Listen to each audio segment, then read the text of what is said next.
الحمد لله رب العالمين وصلى الله وسلم على رسوله الكريم ونبيه الأمين وعلى آله وأصحابه أجمعين. أما بعد فأعوذ بالله من الشيطان الرجيم. بسم الله الرحمن الرحيم. وما أرسلنا قبلك إلا رجالا نوحي إليهم فاسألوا أهل الذكر إن كنتم لا تعلمون. اللهم صل وسلم على سيدنا ومولانا محمد وعلى آله وأصحابه وبارك وسلم عليه. دو مسئلے اس وقت اہم ہیں اور دونوں واجب البیان ہے، ان کا بیان کرنا ضروری ہے. ایک تو اللہ کے فضل، احسان اور مہربانی سے تفسیری ایام کی رات ہے اور کل چونکہ 15 شعبان ہے اور ہماری تفسیری اعلان کے مطابق ترجمہ از نصف شعبان می شود اے دوستا، کہ یہ ترجمہ اور تفسیر شعبان کی 15 تاریخ سے شروع ہوتا ہے اور ذوق او ہرگز نیا بد بلبلان در بوستا. کل 8 بجے آغاز ہوگا اور 9 بجے یا جس فقیر آ کے بیٹھے گا اور 11 تک پورا بیان، تفسیر کی فضیلت، تفسیر کی اہمیت، تفسیر کے غرض و غایہ، تفسیر کے مقامات، درجات، قرآن کے ترجمے اور تفسیر کی طرف مسلم امہ کی ضرورت اور حاجت، گزشتہ ادوار میں تفسیری ادوار کی ضرورت اور استحسان، وقت حاضر میں اس کی روشنی کی طرف حاجت اور اشد ضرورت، ہماری تفسیر اور ترجمے کے آداب، شرائط، قیود، یہاں رہنے سہنے والوں کے لیے اور جو حضرات شہر سے آتے ہیں شرکت کر کے واپس ہوتے ہیں ان کے لیے، اس قسم کی تمام تفصیلات انشاءاللہ تعالی بشرط الحیات والتوفیق الرفیق صبح 9 بجے سے لے کے 11 تک اس عاجز کے بیان میں ہوں گے. اور عرصہ 25 سال سے الحمدللہ جس سال سے دور حدیث کا آغاز ہوا ہے اس سال سے تفسیر کا بھی آغاز ہے. قرآن اور سنت ایک ساتھ شروع ہوئے.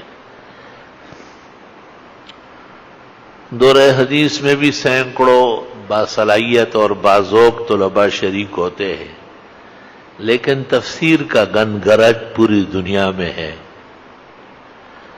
تفسیر قرآن کی تشریح کا نام ہے. قرآن کا کوئی بدل نہیں ہے اور قرآن کا کوئی قائم مقام اور جانشین نہیں. اس لیے بے عینی ہی قرآن پڑھا جاتا ہے، نماز میں بھی اور ویسے بھی. اور قرآن کے لیے اللہ نے اعلان کیا کہ میں نے نازل کیا اور میں حفاظت بھی کروں گا. تو جو علم والا، جو زمانہ اور زمانے کے لوگ قرآن کے ہو گئے، اللہ نے ان کی بھی حفاظت فرمائی اور ان کے بھی حوالہ اور نام لیے بغیر بات آگے بڑھتی نہیں، نہ بات مستند بنتی ہے. الحمدللہ ہزاروں کی تعداد میں مرد اور زن، علماء اور عوام شریک ہوتے ہیں اور دوسرے سلسلے جو نیٹ وغیرہ کے ہیں ان میں بھی پوری دنیا سنتی ہے اور ان کا پتہ جب حج اور عمرے پر ہم جاتے ہیں 20-25-30 ملکوں سے لوگ آتے ہیں اور ہم نے ترجمہ پڑھایا آپ سے، نیٹ کے ذریعے ہم نے آپ سے تفسیر پڑھی، ایک عجیب سماع ہوتا ہے۔ یہ خالص قرآن شریف کا معجزہ ہے۔ رسول اکرم صلی اللہ علیہ وسلم سے اللہ نے وعدہ کیا تھا، لا تحرک به لسانک لتعجل به، آپ زبان کو حرکت بھی نہ دے جلدی کرنے میں۔ ان علینا جمعہ وقرآنہ، ہمارے ذمہ ہے آپ کے سینے میں بٹھانا اور آپ کو سمجھانا۔ فَإِذَا قَرَأْنَاهُ فَاتَّبِعْ قُرْآنَهُ، جب ہمارا فرشتہ پڑھتا ہو آپ متوجہ رہے۔ ثُمَّ إِنَّ عَلَيْنَا بَيَانَهُ، پھر ہمارے ذمے ہیں سارے جہان کو پہنچانا۔ اس عاجز اور فقیر کے نزدیک تو یہ جتنے لاسل کی ذرائع ہے جو آنن فانن میں ایک بات کائنات کے چپے چپے کو پہنچاتی ہے، یہ بھی پیغمبر محمد عربی خاتم النبیین صلی اللہ علیہ وسلم کے معجزات کے طور پر ایجاد ہوئے ہیں، کیونکہ آپ اخیر زمانے میں تشریف لائے اور اخیر زمانے میں وَأَخْرَجَتِ الْأَرْضُ أَثْقَالَهَا، تمام مخفیات اللہ نے ظاہر فرمائے، دور کی آواز قریب کرنا، دور و دراز سے سننا دیکھنا، اور پتہ نہیں کتنی سائنسی ایجادات ہے جہان میں، یہ سب کے سب خودنام ہے اسلام کے، اور ان پر شعور کے ساتھ غور کرنے کے بعد اسلام کی عظمت، محمد الرسول اللہ صلی اللہ علیہ وسلم کی خاتمیت اور قرآن کی آفاقیت سمجھ میں آتی ہے کہ جس اسلام کے لیے ایسا زمانہ مسخر ہو، جس نبی کی تعلیمات کے لیے اس قدر ایجادات ہو، جس قرآن اور اس کے پیغام کے دوسروں تک پہنچانے کے لیے اتنی سہولتیں ہو، وہاں کسی اور نئے نبی کے آنے کی ضرورت کیا ہے؟ نئے نبی تو نوح علیہ السلام کے بعد آیا تھا، 1365 سال عمر تھی، سوائے اس کے کہ وہ پیغمبر تھے اور ان نے یہ تقریر کی جو قرآن میں ہے، اور کوئی چیز دنیا کو معلوم نہیں۔ آپ کے فوراً بعد ہود علیہ السلام ہے، ان کے بعد صالح علیہ السلام ہے، پھر جرجیس ہے، دانیال ہے، پھر ابراہیم علیہ السلام ہے، اسماعیل ہے، اسحاق ہے، یعقوب ہے، ان کی اولاد کے 70,000 انبیاء یوسف اور یونس علیہ السلام ہے، حضرت داؤد ہے، حضرت سلیمان ہے، حضرت ایوب ہے، زکریا اور یحییٰ، عیسیٰ ابن مریم ہے، لیکن ان کا پتہ صرف قرآن سے چلتا ہے، خود ان کے ہاں کوئی چیز نہیں ہے۔ لیکن آپ اپنے پیغمبر کی جامعیت دیکھے، ہاتھ کیسے دھوئے جائے، پوری سنت حدیث مسئلہ، روانہ کیسے ہوں گے، دائیں پاؤں آگے کریں، جوتا کیسے پہنیں گے، پہلے دائیں میں ڈالیں، اتاریں گے کیسے، پہلے بائیں سے اتاریں، اور بخاری نے باقاعدہ لباس میں باب قائم کیا ہے اس پر۔ آپ ذرا غور کریں اور عقل انسانیت سے کام لے کہ یہ کتنی باتیں ہیں اور کتنی محفوظ ہو گئی ہے، اس وقت سے لے کے آج تک رائی کے دانے کے برابر فرق نہیں، مکمل اسلام پوری تابانیت کے ساتھ جن اور انس کے سامنے موجود ہے۔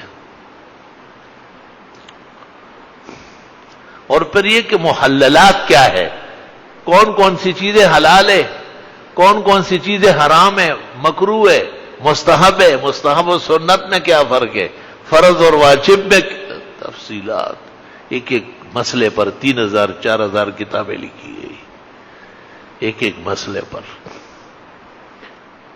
پوری امت اپنے نبی کی تعلیمات پر مر مٹھی، پوری فدا و فنا ہو چکی۔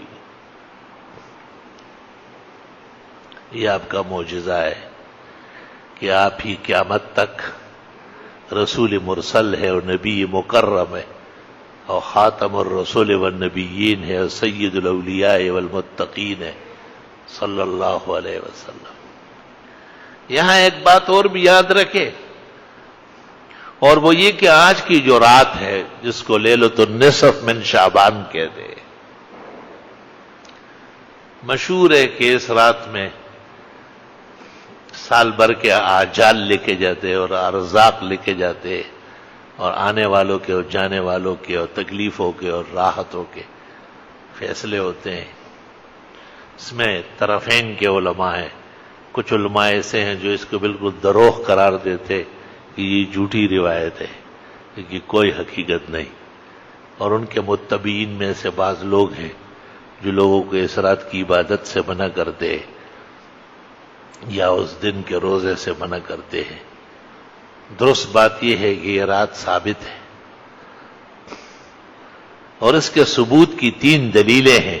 ایک تو یہ کہ 1400 سال سے اسلام اور اسلامی کتابوں کے اندر اس کا ذکر خیر ملتا ہے۔ فقہائے کرام نے لیلۃ النصف من شعبان ہدایہ کے اندر موجود ہے، متبرک راتوں میں سے اس کو گنا ہے۔ کس چیز کا تبرک ہے پھر؟ اور لوگ ہڑبونگ مچاتے اور مسجدوں میں نعرے لگاتے اور جشن کرتے اور قبرستانوں کی صفائی ہو رہی ہے، بدعتی اور دوسرے عناصر انہیں دیکھ کر کے بعض بزرگوں نے شاید اس خیال سے کہ کئی بدعت سے جان چھوٹے، لیکن یہ کہ اگر کوئی شخص چھرا غلط استعمال کر لے تو اس کا یہ مطلب ہے کہ اس سے پھل بھی نہ کاٹا جائے، گوشت بھی نہ کاٹا جائے اور چھرے کو گھر سے مارکیٹ سے باہر نکالا جائے۔ یہ کوئی طریقہ ہے کیا؟ دوسری بات یہ ہے کہ ہمارے ہندوستان کے بڑے علماء میں حضرت مولانا انور شاہ کشمیری دارالعلوم دیوبند کے صدر المدرسین، آیت من آیات اللہ، انہوں نے شرح ترمذی کے اندر لکھا ہے کہ اس رات کی فضیلت میں احادیث آئی ہے، روایات ہے، وَلَهَا فَضْلٌ کبیر، بہت بڑی فضیلت ہے۔ اور تیسری بات یہ کہ بلاد عرب کے انور شاہ شیخ زید الکوثری رحمت اللہ علیہ، جو حضرت شاہ صاحب کے پائے کے بزرگ عالم گزرے ہیں، انہوں نے اپنے مقالات میں 2 مقالے رکھے ہیں، فضیلت لیلۃ النصف من شعبان، اور بڑے بڑے اکابر محدثین کی عبارتیں نقل کی اور فرمایا کہ اس میں 8 حدیثیں ہیں، 5 واقعی کمزور ہے لیکن 3 حدیثیں بالکل صحیح ہیں، جن سے رات کی فضیلت اور دن کے روزے کا استحباب معلوم ہوتا ہے۔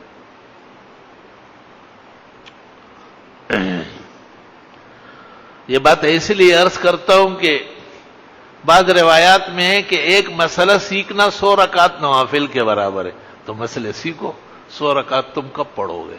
2 دن اور بھی آ جاؤ تب بھی نہیں پڑھو گے۔ اور کہتے ہیں کہ علم کا ایک باب، جیسے تفسیر کا ایک باب، فضائل کا ایک باب،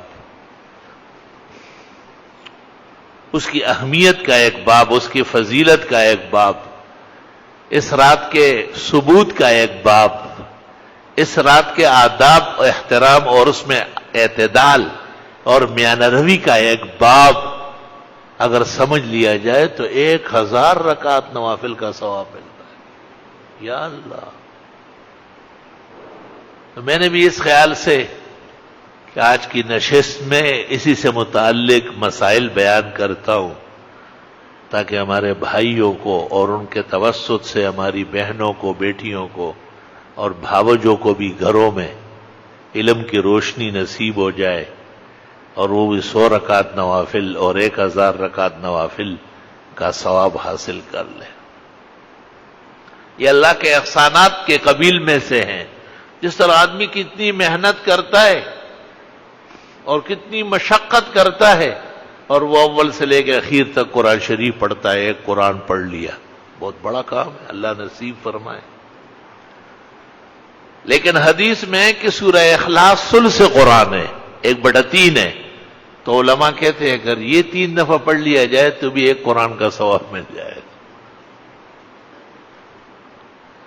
1 لاکھ 1.25 لاکھ سے تو کم خرچہ نہیں ہوتا عمرہ کرنے کا، اور حج کا تو سرکاری اعلان 3.5 لاکھ کا ہوا ہے۔ 1 لاکھ اور 3.5 لاکھ ہم فقیر و عاجزوں کے لیے مہیا کرنا کوئی آسان کام ہے، لیکن یہ عجیب بات ہے کہ جب آدمی عمرہ کرتا ہے کتنے جلوے پاتا ہے. عمرے اور حج کی فضیلت کے بیان سے زبان عاجز ہے، انسانی تگدو میں نہیں کہ وہاں کے احوال. بلکہ میں نے کتابوں میں دیکھا ہے کہ اگر کسی کو اتنا تھوڑی دیر نصیب ہوتی ہے کہ کعبہ شریف کے ایک دروازے سے اس کو داخل ہو رہا اور دوسرے گیٹ سے نکلنے کا وقت مل رہا ہے تو بھی انکار نہ کرے. مغفرت کے لیے اور اللہ کی رضا کے لیے یہ تھوڑی دیر بھی کافی ہے. اس پر بھی فخر و شکر کرے ہو کہ ایسا نہ ہو کہ آئندہ یہ بھی نصیب نہ ہو جائے. جیسے علماء نے لکھا ہے کہ اگر کسی کے دن اور اوقات حرمین میں بڑھنے لگے، 10 دن کے لیے گئے تو 12 دن ہو گئے،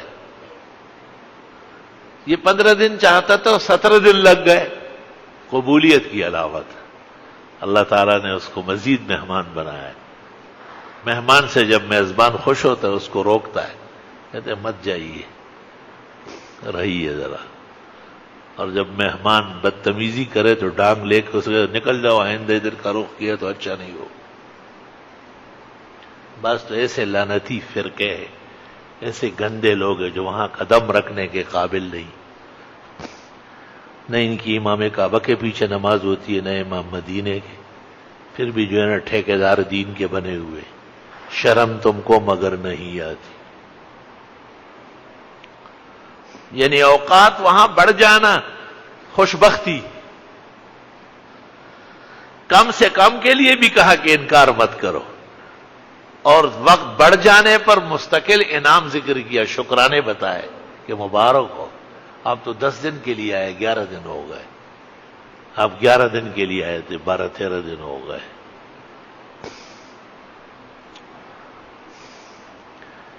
لیکن بہرحال اب سارا جہان ایک جیسے نہیں ہے.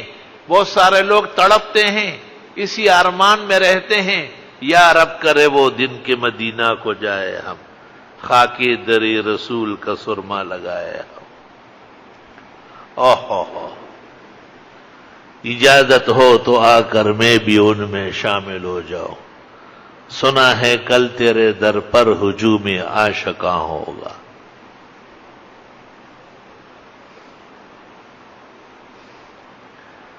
بہت سارے لوگ ایسے ہیں کہ اسی ارمان میں و طلب میں رہتے ہیں، لیکن اسباب مہیا نہیں ہوتے اور وہاں جانا بظاہر مشکل لگتا ہے.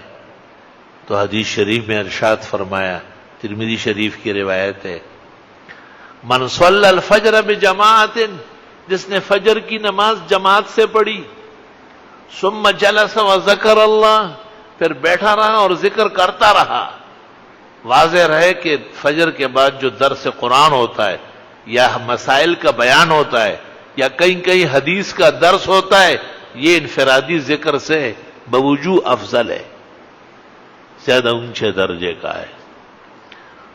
حتی اذا طلعت الشمس، یہاں تک کہ جب سورج نکل آیا، قام، اٹھا، فصلی رکعتین، 2 رکعت پڑھی، اشراق کی 2 رکعت پڑھی. فلہو کا حج و عمرہ، اس کو ایک حج اور ایک عمرے کا ثواب ملے گا. اب یہ خیال آتا تھا کہ حج اور عمرے کا ثواب، 3.5 لاکھ حج کے ہو گئے، 1.5 لاکھ عمرے کے، 4-5 لاکھ ہو گئے 2 رکعت سے. تو نبی رحمت والے نے کہا تامتن تامتن تام، پورا پورا پورا. آپ کو کیا تعجب ہے، آپ دے رہے ہیں کیا؟ صلی اللہ علیہ وسلم. اللہ، کوئی شک نہیں ہے کہ اس میخانے کا محروم بھی محروم نہیں ہے، اور اس دین کا کمزور سے کمزور مسلمان بھی اللہ کے ہاں ایک نہ ایک دن انشاءاللہ سرخرو ہوگا اور بڑی عزت اور اکرام کا انعام پائے گا.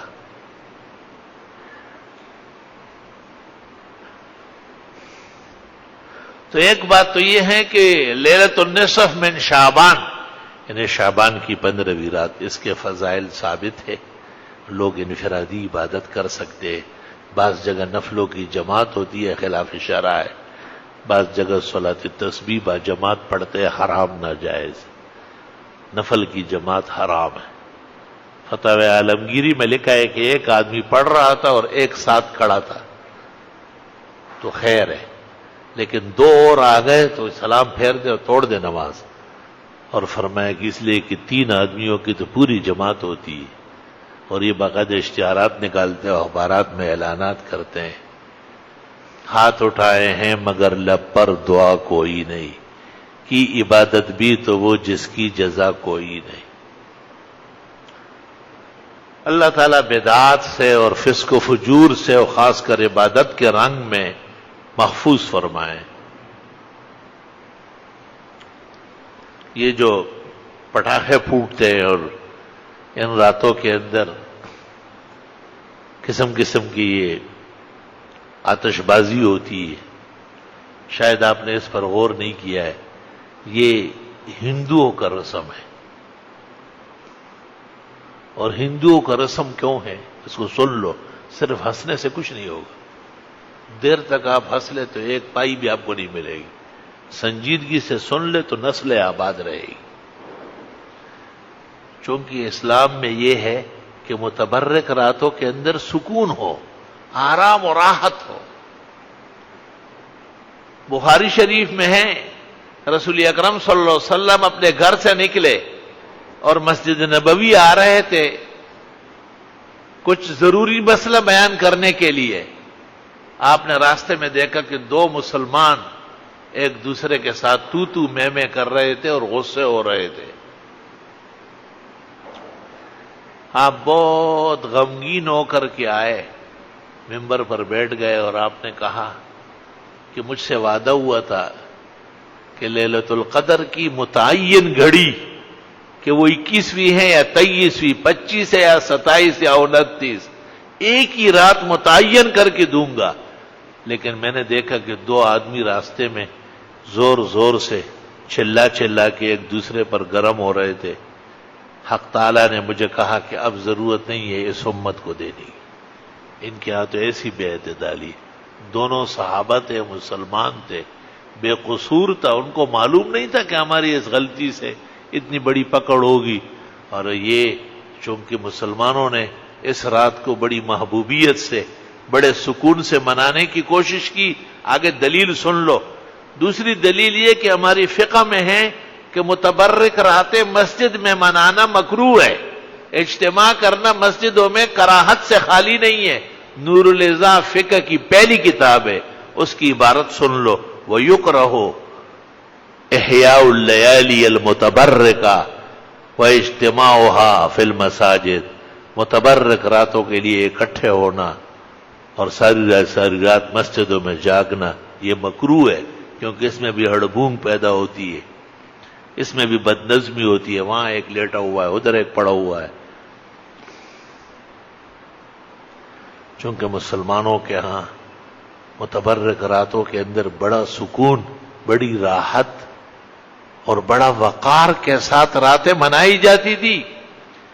اس واسطے ہندوؤں نے پٹاخے پھوٹنا اور شرشریاں چھوڑنا اور آگ برسانا شروع کیا تاکہ ان کی راتوں کی فضیلتیں ختم ہو جائیں.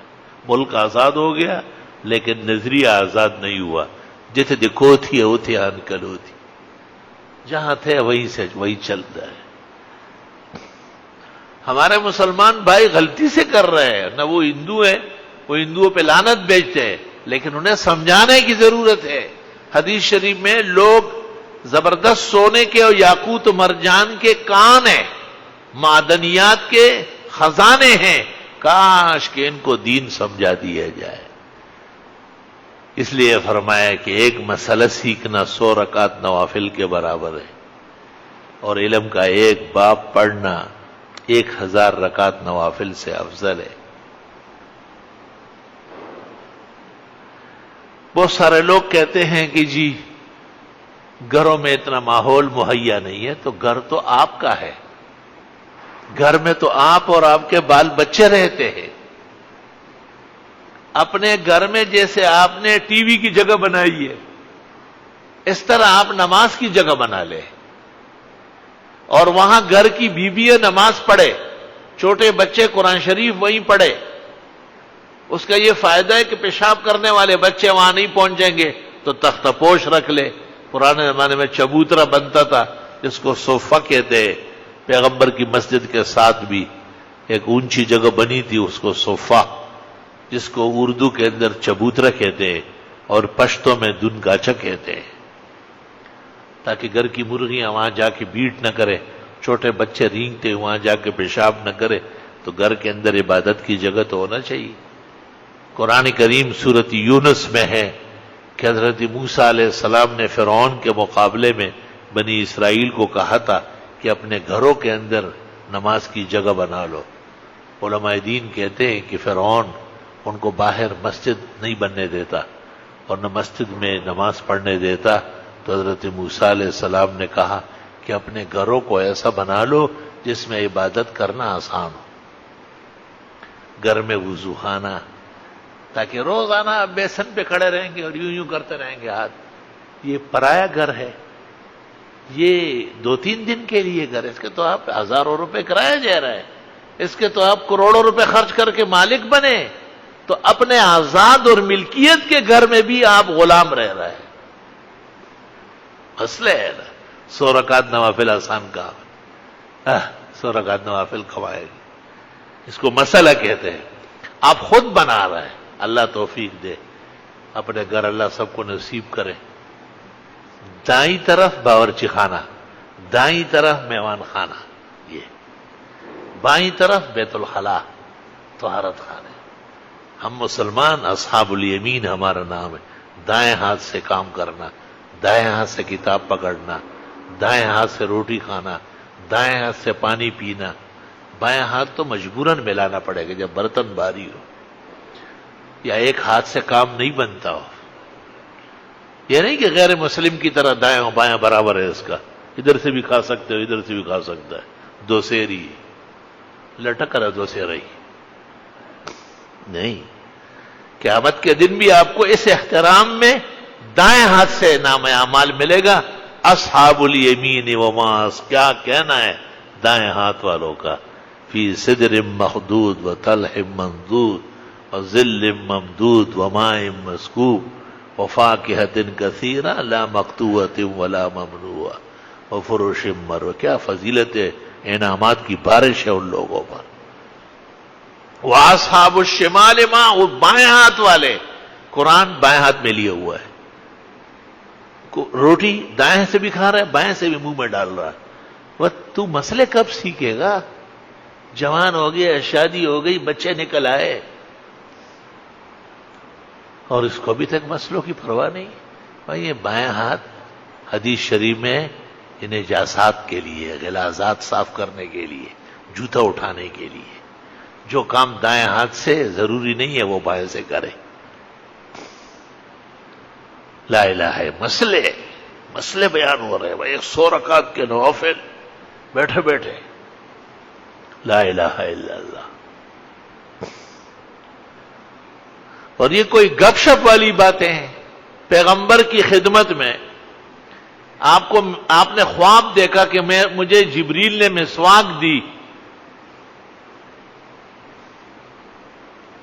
اور میرے پاس 2 بھائی بیٹھے، ایک بڑا ایک چھوٹا، تو جبریل نے خواب میں کہا کبر الکبر، بڑے کا خیال رکھے۔ دیکھے ذرا دوسری طرف دیکھ لو، آپ تشریف فرماتے اور آپ نے پانی پیا اور پانی بچ گیا اور آپ کا بچا ہوا تو آب حیات ہے، کائنات کا بہترین پانی۔ دائیں طرف ایک اعرابی کہیں سے آیا ہوا تو دور دراز سے، جنگلوں سے، پہاڑوں سے آ کے بیٹھا ہوا، اور بائیں طرف ابوبکر صدیق۔ یا خدایا، پیغمبر حیران رہ گئے۔ آپ نے اس اعرابی کو مسئلہ سمجھایا کہ میرے بچے ہوئے پانی کا حق تجھے ہے کیونکہ آپ دائیں طرف ہیں، لیکن میری خواہش ہے کہ میں اپنے ابوبکر صدیق کو دوں۔ وہ اعرابی کتنا علم سے بھرا ہوا تھا، اس نے بخاری میں ہے لا اسرن احدا علی نفسی، حضرت جو خزانے آپ کے مجھے مل رہے ہیں میں اوروں کو دینے پر کیسے رضامند ہو جاؤں؟ حضرت اللہ مجھے دے رہا ہے، فَتَلَّهُ فِي، دے تو ہی لے۔ آپ نے لحاظ مسئلے کا پورا فرمایا۔ مسئلہ. ورنہ آپ کہہ سکتے تھے کہ جی حضرت ابوبکر ایمان میں ان سے بہت بڑا ہے، سب سے پہلے مسلمان ہوئے، ان جیسے کروڑوں تک. نہیں، آپ نے کہا نہیں، یہ دائیں کا حق ہے اور دائیں طرف آپ ہے، لہذا آپ لے لیں. اللہم صلی وسلم علی النبی وعلی آلہ واصحابہ وبارک وصلی وسلم علیہ. آپ اتنا لحاظ فرماتے تھے. اوہو، آپ کی خدمت میں خوبصورت قسم کی عبائے آئی، بڑی قمیصیں یا جبے، اور جتنے لوگ تھے سب کو آپ نے ایک ایک تقسیم کیا. حضرت مخرمہ رضی اللہ عنہ ایک بزرگ صحابی ہے، ذرا سخت خو تھا، شدید مشہور تھے.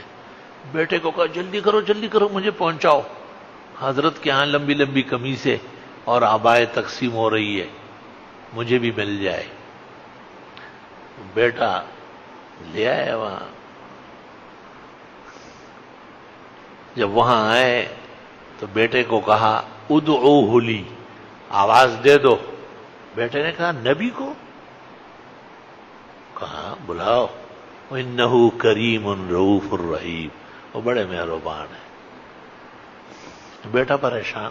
قرآن میں حکم ہے کہ لوگ باہر صبر کرے اور حضرت کو نہ بلائے، یہ مسئلہ ہے. اپنے استاذ کو، شیخ کو، والدین کو جہاں تک ہو سکے بس آرام کرنا ٹھیک ہے. ایسی کوئی کوشش کرے کہ انہیں آرام زیادہ پہنچے. اللہ کے نبی کی بارگاہ اللہ بزرگ برتر نے سورہ حجرات میں خود بیان فرمائی.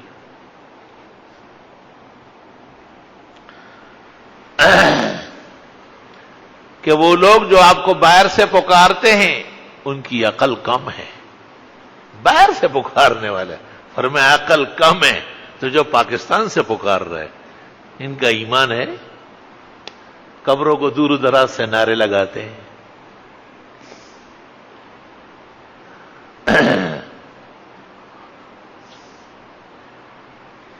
حضرت صلی اللہ علیہ وسلم نے بیٹے اور باپ کا جھگڑا اندر سنا. باپ کہہ رہے بلاؤ، بیٹا کہتا ہے کہ حکم ہے کہ نبی کو نہیں بلایا جا سکتا. بخاری شریف میں ہے کہ بیٹا کہتا ہے عظم علیہ، بہت تکلیف پہنچی. والد صاحب کیس کہنے سے کہ بولا بہت تکلیف پہنچی.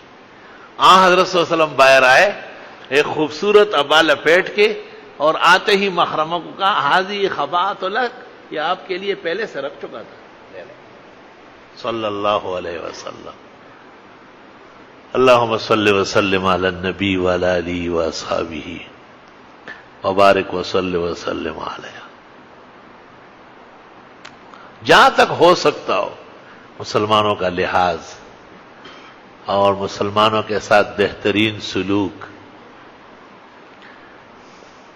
ایک بزرگ صحابی کچھ تعاون تقسیم کر رہا تھا. فقراء مساکینوں کو، مالداروں کو اللہ توفیق دے، کبھی روڈ پر، کبھی مسجدوں کے آس پاس، کبھی دینی اداروں میں پونجیاں، خزانے تقسیم کرو، اس سے کام بنے گا. بینک بیلنس بنانا اور اژدہا بننا، ان میں کیا فرق ہے؟ ایک اژدہا کے نیچے بھی 64-60 بڑے بڑے یاقوت ہوتے ہیں. وہ کیا کرے گا؟ کوئی اس کو بیچ کے بھینس خریدے گا کیا؟ ایسے خوش ہوتا ہے. پیسے خرچ کرو تو ایمان بنے گا. اور قرآن شریف میں سورۃ حدید میں عجیب بات ہے، اللہ نے 4 طرح اپیل کی. پہلے تو کہا انفقوا مما رزقناکم، وہ خرچ کرو، ہم نے دیا ہے، ہمارے کہنے سے دین پر خرچ کرو. پھر فرمایا وجعلکم مستخلفین فی، تم کو چند دن کے لیے دیا گیا ہے، ہمیشہ کے مالک تھوڑا ہی ہو. تم ہمیشہ رہو گے نہیں تو مالک کیا رہو گے.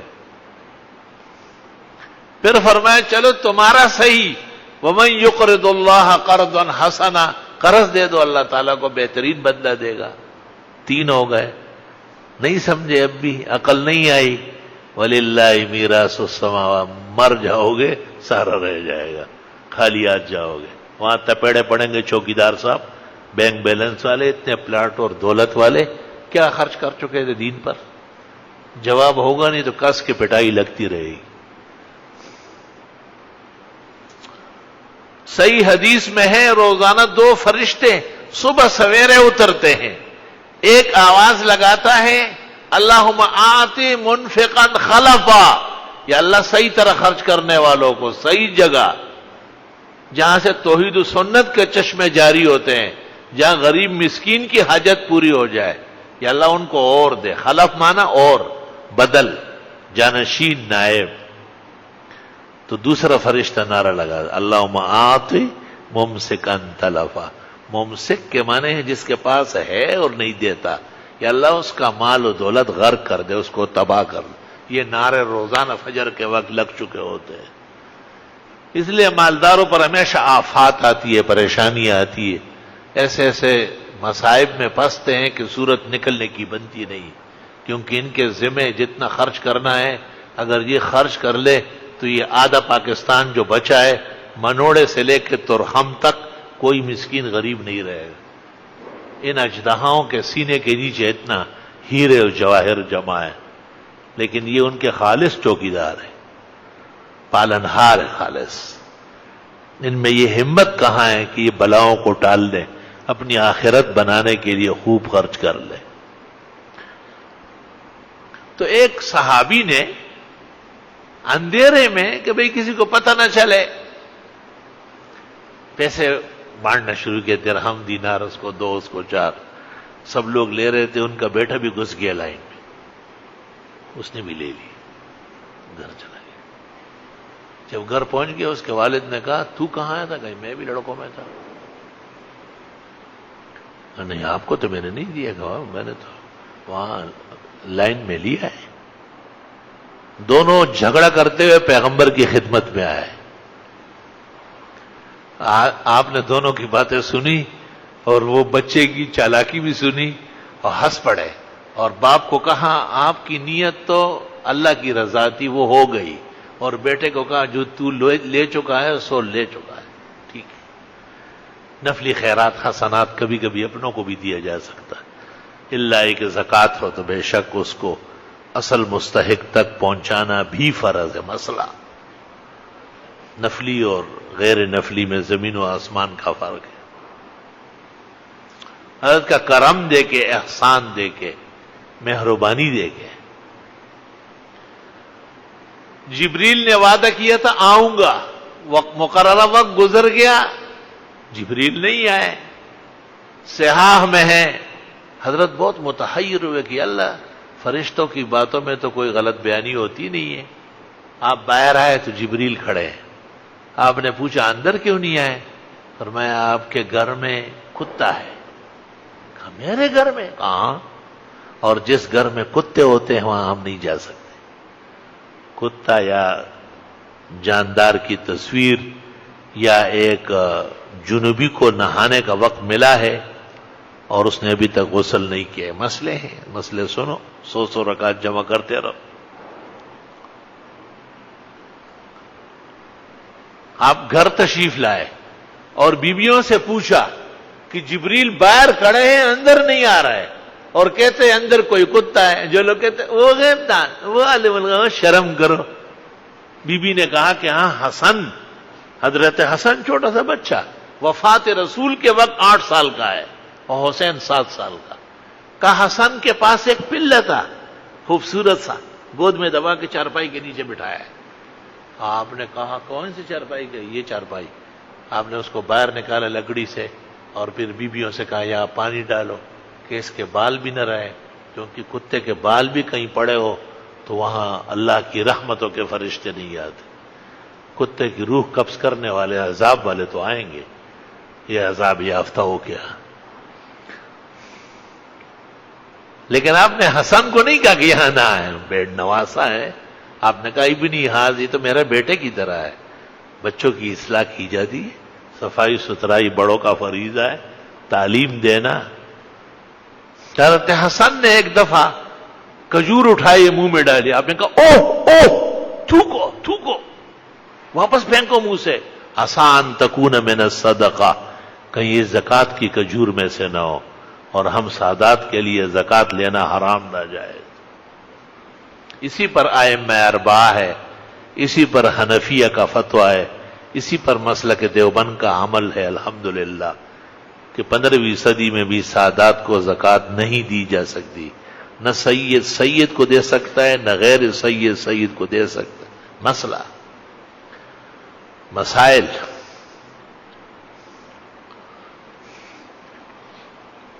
صحیح مسلم میں اور جامع ترمذی میں ہے کہ جو شخص عشاء کی نماز جماعت سے پڑھے اور وہ یہ عزم کر کے سوئے کہ میں فجر بھی جماعت سے پڑھوں گا انشاءاللہ تعالی، اللہ تعالیٰ اس کی پوری رات عبادت میں لکھ دے گا اور یہ پوری رات اس کے غفلت میں شمار نہیں ہوگی۔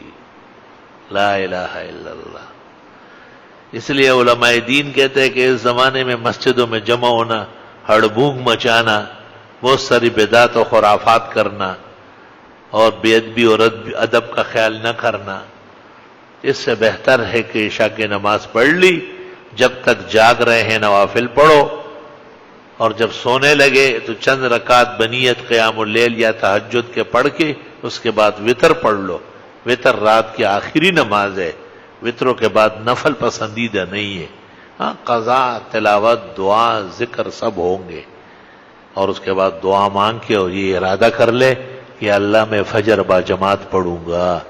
محمد عربی صلی اللہ علیہ وسلم کی یہ حدیث صحیح جو امام مسلم اور امام ترمذی نے روایت کی ہے، اس کے مطابق ساری رات عبادت میں گزری، ساری رات کی غفلت سے اللہ نے بچا لیا۔ عشاء کی نماز با جماعت اور فجر کی نماز با جماعت اس قدر اہم ترین مسئلہ ہے۔ اللہ سبحانہ و تعالی پوری امت کو بہت اجر اور ثواب اور نبی کا اتباع اور سنت اپنانا اور بدعات سے بچنا نصیب فرمائے۔ الحمدللہ رب العالمین، نستغفرک اللہم ونسألک السلام والعافیہ۔ لا الہ الا اللہ وحدہ لا شریک لہ، لہ الملک ولہ الحمد وعلی کل شیء قدیر۔ ربنا آتنا فی الدنیا حسنہ وفی الآخرۃ حسنہ وقنا عذاب النار۔ اللہم انا نستغفرک ونسألک السلام والعافیہ۔ اللہم حلل مشکلاتنا واقض حاجاتنا وادفع عنا بلیاتنا واسمع دعواتنا واشفع مرضانا انک سمیع الدعاء۔ اللہ ہماری عمروں میں برکت فرما، اللہ ہماری بیماریاں دور دفع فرما، اللہ ہماری اولاد شاگرد متبعین نیک صالح بنا، اللہ ہماری نسل و نسب میں قیامت تک خیر الرجال اور صالحین پیدا فرما، اللہ ہماری زندگی پر نیکی، سنت، توحید اور خیر کا غلبہ فرما، شرک، بدعت اور دیگر گمراہیوں سے امت مسلمہ کو نجات نصیب فرما۔ اللہ آج کی مبارک رات کو آداب و احترام سے گزارنے کی توفیق عطا فرما۔ جن لوگوں کو خدا توفیق دے اور کل روزہ رکھے، اللہ تعالیٰ انہیں بھی جزائے خیر اور شکرانے نصیب فرمائے، اور جو کسی وجہ سے یا نظام سے، ضرورتوں سے، مشاغل سے نہ رکھ سکے، اللہ تعالیٰ بن رکھے ان کو اجر و ثواب کی پونجیاں عطا فرمائے۔ ہمارا جو تفسیری نشست کل سے شروع ہو رہا ہے، اللہ ہماری مدد فرمائے، اللہ ہمیں اپنا منشا اور مراد بیان کرنے کی توفیق دے، اپنے رسول اور نبی کی لائی ہوئی شریعت اور اسلام کے مطابق قرآن کی خدمت کی توفیق عطا فرمائے۔ بزرگان دیوبند اور بزرگان ہند اور 1400 سالہ علماء، اولیاء، صلحاء اور مشائخ اعظام نے جو قرآن اور سنت اور فقہ کی خدمت کی، ان کے اس زبردست ترجمانی اور رہبری کی روشنی میں اللہ ہمیں بھی وافر پونجیاں نصیب فرمائے۔ درس تفسیر میں شرکت کرنے والے اور اس نشست میں تشریف لانے والے اور تمام امور خیر میں شرکت کرنے والوں کو اللہ تعالیٰ اپنے خزائن رحمت سے مالا مال فرمائے۔ جہاں بیماران ہے رب العزت صحت شفا دے، جہاں بے اولاد ہے اللہ نے ایک صالح اولاد عطا فرمائے، جنہوں نے اب تک حج اور عمرہ نہیں کیا اللہ ان کے لیے آسانیاں پیدا فرمائے، جو کر چکے ہیں اللہ انہیں صحیح اعمال کی توفیق دے، قبولیت سے مالا مال فرمائے، اور ہم عاجز اور مسکینوں کو بار بار اپنا کعبہ اور اپنے نبی کا دربار دکھانے کی خوب توفیق عطا فرمائے۔ اللہ تعالیٰ علماء و صلحاء کی عمروں میں برکتیں دے، ان کا فیض عام فرمائے۔ اللہ جل جلالہ عما نوالہ کل عالم کے مسلمانوں کی عزت رفتہ اور عظمت رفتہ پھر سے قائم فرمائے۔ اللہ جل جلالہ عما نوالہ عز شانہ عظم برہانہ تمام مسلمانوں کی دعائیں قبول فرمائے، مشکلات حل فرمائے، پریشانیاں دور دفع فرمائے۔ پورے ملک کا نظام اللہ تعالیٰ درست فرمائے، اداروں میں جو تصادم ہے اللہ انہیں ایک فرمائے، سیاسی زعماء میں جو تقابل ہے اللہ تعالیٰ انہیں ملک اور دین کی وحدت کے لیے اتفاق نصیب فرمائے۔ ملک کی جو کمزوریاں ہیں، پریشانیاں ہیں، اللہ سبحانہ و تعالی ہمارے نیک اور صالح حکمرانوں کی مدد فرمائے اور نیک اور صالح حکمرانوں کو اسلامی نظام نصیب فرمائے نافذ کرنا، اور پاکستان کی عزت اور ہمدردی، خوگری اور ہم نوائی کی دولت سے اللہ تعالیٰ انہیں مالا مال فرمائے، اور جو دین کے یا ملک کے یا توحید کے یا سنت کے یا حق کے اور اہل حق کے مخالف ہے اللہ انہیں دوست اور موافق بنائے، جو دشمن ہے اللہ انہیں دوست بنائے، جو دور ہے اللہ انہیں قریب لے آئے، اور جو کسی بھی الجھن اور پریشانی میں ہے اللہ ان کی مدد فرمائے اور دستگیری فرمائے۔ جتنے احسانات، نعمتیں، شکرانے، دین و دنیا کی مراد فلاح اور نجات انبیاء و مرسلین نے، اولیاء و متقین نے، سب کے اسعد السادات اور سب کے سپاسالار محمد عربی صلی اللہ علیہ وسلم نے مانگی ہے، اللہ ہمیں بھی نصیب فرما۔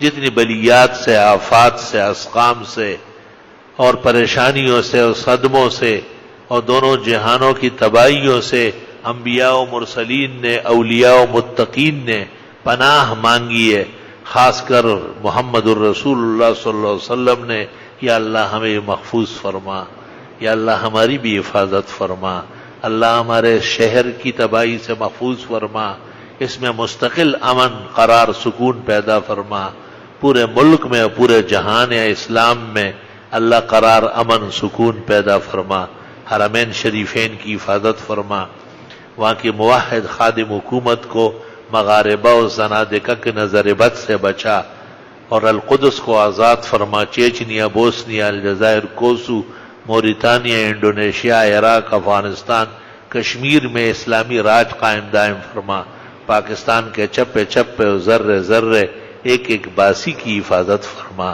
اللہ انجام بالخیر فرما۔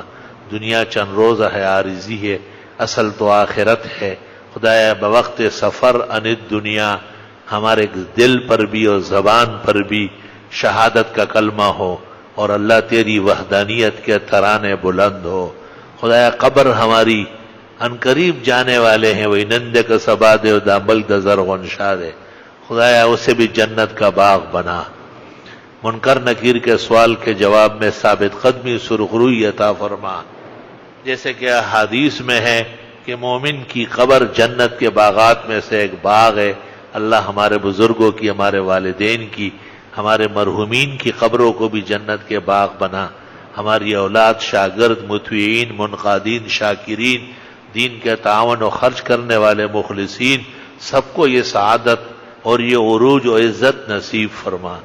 اللہ قیامت کا دن بہت مشکل ہے، بہت روسیائی کا ہے، ہماری مشکل آسان فرما، ہمیں وہاں سرخروئی نصیب فرما، اور بہت آسانی سے فخر المرسلین، تاج الانبیاء والمتقین اور خیر دونوں جہان کے سپاسالار محمد عربی صلی اللہ علیہ وسلم کا قرب اور آپ کا لواء الحمد کا جھنڈا اور اس کے نیچے رہنا سہنا نصیب فرما، اور آپ کے مبارک ہاتھوں سے جنت الفردوس جانا اور حوض کوثر کا پانی پینا نصیب فرما۔